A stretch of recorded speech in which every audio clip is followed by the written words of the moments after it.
sweet like a buttercup. You're a Barbie doll. Show them all what I'm made of. Strut down the hall.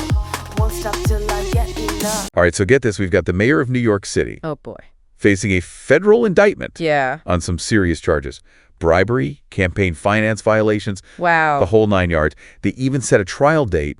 The mayor pleads not guilty. Uh-huh. And then out of nowhere, the Department of Justice just Really? drops the whole thing, tells the prosecutors to just forget about it. I can't even imagine. I know, right? Talk about a political earthquake. This sent shockwaves through, Yeah. well, everywhere, really. The legal world, the political world. It really makes you think about, like, the balance of power, you know, Oh, between, like, local politics, federal authority, Yeah. and even the idea of justice itself. Exactly. So let's unpack this whole thing. Okay.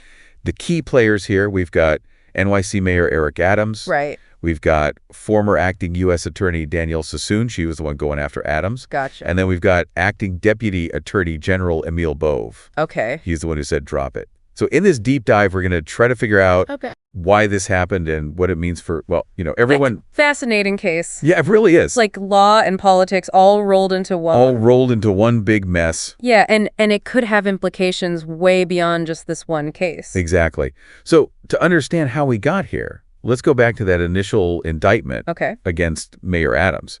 He was accused of some pretty serious stuff, wasn't he? Oh, yeah, absolutely. We're talking bribery, campaign finance violations.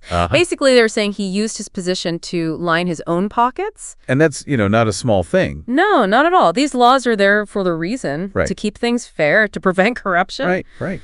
So they scheduled the trial for April, and Adams pleaded not guilty.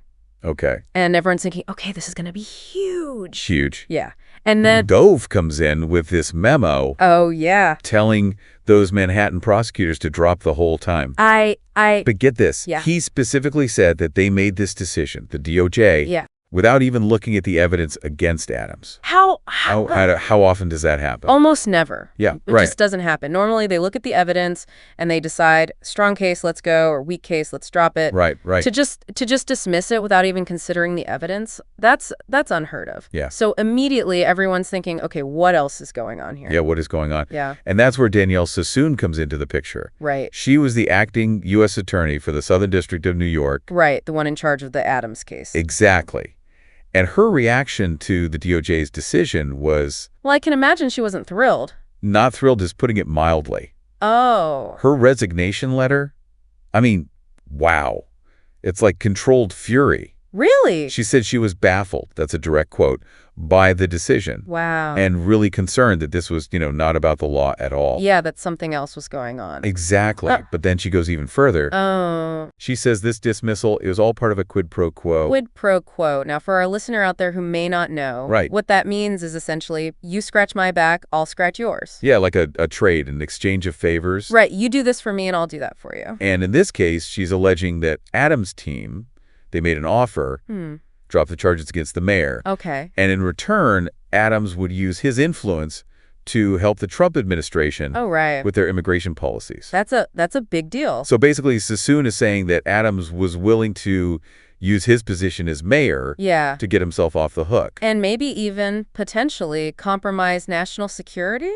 Potentially, yeah. Wow. That's a heavy accusation. That's a serious accusation. It is. It really strikes at the core of, you know, is our legal system fair? Yeah. Does the law apply equally to everyone, or are there exceptions? Right, right. Big question. So we've got this bombshell allocation of a quid pro quo. Uh-huh. What did Bove and Adams' lawyer have to say about all this? Oh, well, not surprisingly, they both deny it completely. Okay. Adams' attorney, Joseph Sparrow, he said on record, we offered nothing and the department asked nothing of us.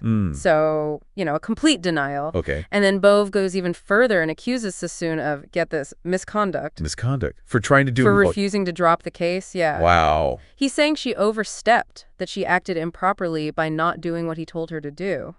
So according to Bove, continuing this prosecution, it would have just... Right. He says it would have prevented Adams from doing his job as mayor. Okay. Especially when it comes to national security and working with federal agencies. So he's saying that public safety was more important than pursuing these charges against Adams. That's his argument, yeah. Even if there was evidence of wrongdoing. Even if there was evidence of wrongdoing. It's like he's saying, well, you know, sometimes you have to choose between upholding the law and protecting the city. It makes you wonder, though, about like, whose judgment is more important here, you know? Yeah. Like, who gets to decide? Right. And was this really about public safety, or was this about getting the mayor out of trouble? Tough questions. And then to make things even crazier. Oh, there's more. Oh, yeah. Okay. Sassoon wasn't the only one who resigned. No. Oh, no. The acting heads of the DOJ's criminal and public integrity divisions, Wow. they quit too. And then 3 more senior officials from the public integrity section. So we're talking 6 people. 6 high-level resignations, all because of this one case. That's unheard of. It's not normal, right? No, I mean, you don't see that kind of mass exodus unless something is seriously wrong. Right. And then Sassoon drops another bomb. Oh, come on. She claims that she tried to file new charges against Adams. New charges after they dropped the first case. After the first case was dropped, destroying evidence, making false statements to the FBI. And they didn't go anywhere. Nope. Never pursued. That's a big deal. It is a big deal. It makes you wonder. It really does. Was she just being difficult, or did she really have something on Adams? Yeah. It's a tangled web for sure. So we've got accusations flying, resignations piling up, a federal case that just disappears. It's like something out of a movie. It really is. But this isn't a movie. No, it's not. This is real life, and it's about the integrity of our legal system. Right. It's about whether the law applies to everyone equally. Exactly. Now, before we get into what all this means for the average person, Okay. let's go back to that alleged quid pro quo. All right. Did Sassoon give any specifics about this supposed offer? She says it happened in a meeting Okay. with her and other prosecutors. Gotcha. And that Adams' lawyers, they basically said, look, dropping these charges, Yeah. it would be best for everyone involved. They Yeah. emphasized how disruptive a trial would be, especially with national security and all that. Okay, but Adams' lawyers say... But Adams' lawyers deny it ever happened. So we have 2 very different versions of what happened in that room. Exactly. It's a classic he said, she said situation. Yeah. What really went down in there? Yeah, that's the million-dollar question. That's a great place to pick things up next time. Yeah. Let's dive into the specifics of that meeting. We'll see what each side says happened, and then we'll circle back to what this all means for, well, everyone. See the DOJ, for the public, and maybe even for you, the listener. Sounds like a plan. Oh. So last time we were talking about this meeting where Sassoon claims Adams' lawyers offered this quid pro quo, but they're saying it never happened. Yeah, it's a real he said, she said situation. It is. It's like, what actually went down in that room? Right. It's tough to say for sure without, a recording or more witnesses. Yeah. So, like, what are the big differences between what Sassoon says happened Okay. and what Adams' team says happened?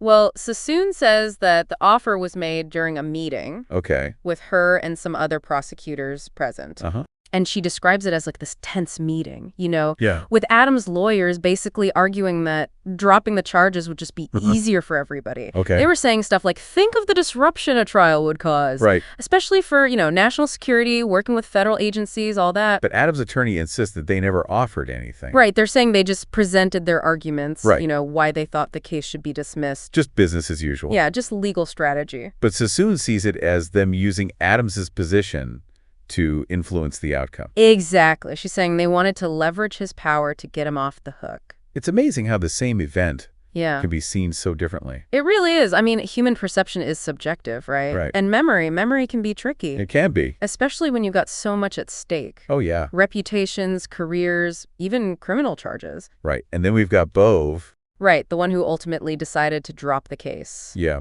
What's his take on all this? Well, he's claiming that he made the decision based on how much the prosecution was hindering Adams's ability to do his job. As mayor. As mayor, right. Especially when it came to public safety and national security. So he's saying, look, protecting the city had to take priority. Yeah, like he had to make a tough choice.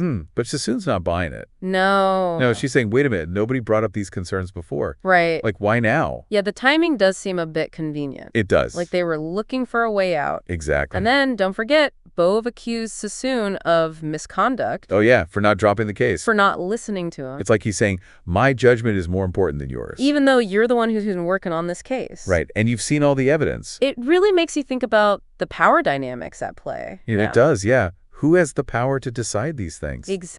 And are they making decisions based on what's right or what's politically convenient? Those are big questions. They are. So we've got this alleged quid pro quo, conflicting stories, and then Bove's justification for dropping the case. Right, and it's all very murky. It is. What's the average person supposed to make of all this? I think it shows that The justice system, even though it's supposed to be fair, Right. it's still run by people. And people make mistakes. And people have biases and pressures and motivations. Right. And sometimes those things can interfere with, justice. Exactly. So even though this case is about a mayor and lawyers and all that, Yeah. it's really about something bigger. It is. It's about how power works. Yeah. And how people with influence can sometimes, get away with things. It's about whether there are really two sets of rules, Yeah. one for the elite and one for everyone else. And that's scary. It is, because if people lose faith in the system, Right. it can really damage our democracy. It can. Makes people cynical, makes them not want to participate. Exactly, because a healthy democracy needs a justice system that people trust. That's fair. A system where everyone is held accountable no matter who they are. So what can we do about it? That's the tough question, right? It is. I think it starts with being aware of these issues, Right. paying attention to what's going on, holding those in power accountable. So we can't just be passive observers. No, we have to be active participants. We have to demand transparency. Absolutely. And we have to support efforts to make the system more ethical. Right, so that these decisions are based on facts, not politics. Exactly. It's about protecting the integrity of the system. Wow, this has been a lot to process. It has. We've talked about the allegations against Adams, the reasons for dropping the case, and what this all means for the DOJ and the public. Yeah. What's the one thing you want our listeners to take away from all this? I think the biggest takeaway is that justice is fragile. Fragile. It is. We have to be vigilant. We have to be committed to fairness and accountability. Right. Because this case shows that those things can be easily compromised. They can. And that's a danger to all of us. It is, and sometimes finding the truth is really hard. It can be. You've got conflicting stories, hidden motivation. Yeah, it can get messy. But even if we don't have all the answers, Right. it's important to keep asking the questions. It is the pursuit of truth and accountability. It's an ongoing process. It is. And we all have a part to play in it. So to our listener, keep asking those questions, demand transparency, and don't ever take a fair justice system for granted. Because it's something we have to fight for. It is. It's about what kind of society we want to live in, Yeah, what values we choose to uphold, that's it. the pursuit of justice. It's about all of us. So we're saying this whole thing, the indictment and then dropping the charges and then everybody quitting, it all happened right when Biden was putting his people in at the DOJ. It did, yeah. Makes you wonder, right? Could that have affected things? Well, I mean, whenever you have a change in administration, you usually have a shift in priorities at the DOJ, right? Uh-huh. New leadership might look at things differently, especially when you've got politics involved. Right, like cases that could make a splash. Exactly. So you're thinking maybe the changing political scene played a part in this whole Adams situation? It's definitely something to think about, for sure. Yeah, I mean, what if this had all happened under, like, a different president? Right, or even at a different time during Biden's term. Right. It just feels like you can't ignore the political stuff happening in the background. No, you can't. The DOJ, I mean, they try to be impartial, sure, but they're not immune to politics. Yeah, I mean, the Attorney General, that's a political appointment. Exactly. And those decisions about who to prosecute, those can have huge political consequences. They can. So we've got all these allegations and conflicting stories and weird timing, and it feels like we're missing a lot of pieces. Yeah, there are definitely a lot of unanswered questions. There are. But what does it all mean for, the average person? That's a good question, and I think it gets at why this whole thing is so important. Okay. I mean, we like to think that the justice system is fair, that it treats everyone the same. Right. That's the idea, isn't it? It is, but at the end of the day, it's run by people. Right. And people are flawed. They are. We have biases, we have pressures, we have things that motivate us. Uh-huh. And sometimes those things can get in the way of justice. So even though this case is about, a mayor and lawyers and all that, Yeah. it's really about something much bigger. It is. It's about power. Absolutely. About whether people with influence can just, play by different rules. It makes you wonder, are there really two sets of rules? Right. One for the powerful and one for everyone else. Exactly. And that's pretty unsettling. It is, because if people start to believe that the system is rigged, Right. that it only works for certain people, then they lose faith in it. Right. They get cynical. Exactly. And then we don't participate. They don't vote. And that's a big problem for democracy. It is. So what can we do? Well, it starts with awareness, like we're doing now. Right. We have to pay attention. We have to hold people accountable. So we can't just sit back and watch. No, we have to be active. We have to demand transparency. And we have to support, efforts to reform the system. Yes. We need stronger ethical guidelines. We need to make sure that decisions are based on facts. Not on politics. Exactly. Wow. We've covered a lot today. We have. From those specific accusations against Adams to the DOJ and whether people can trust the legal system. It's been a journey. It has. So what's the one thing you want our listeners to remember from all this? I think the most important thing to remember is that justice is fragile. Fragile, okay. It is. We have to protect it. We have to be vigilant. We have to demand fairness and accountability. Because if we don't, it can slip away. and sometimes finding the truth can be really difficult. It can't. You've got different sides telling different stories, and people have hidden agendas. Yeah, it's not always clear cut. It's not. But even when it's tough, we have to keep searching for the truth. We do. We have to keep asking the questions. We have to keep pushing for accountability. Exactly. So, to our listener, keep those questions coming, demand transparency from those in power, and never forget how important it is to have a fair justice system. Because it affects all of us. It does. It's about the kind of society we want to live in, Yeah. the values we want to live by. That's it. Thanks for joining us on this deep dive. It's been a real eye-opener. It has. We'll see you next time. Sound the alarm. I'm coming up. We'll have a ball. I'm sweet like a buttercup. You're a Barbie doll. Show them all what I'm made of. Strut down the hall. Won't stop till I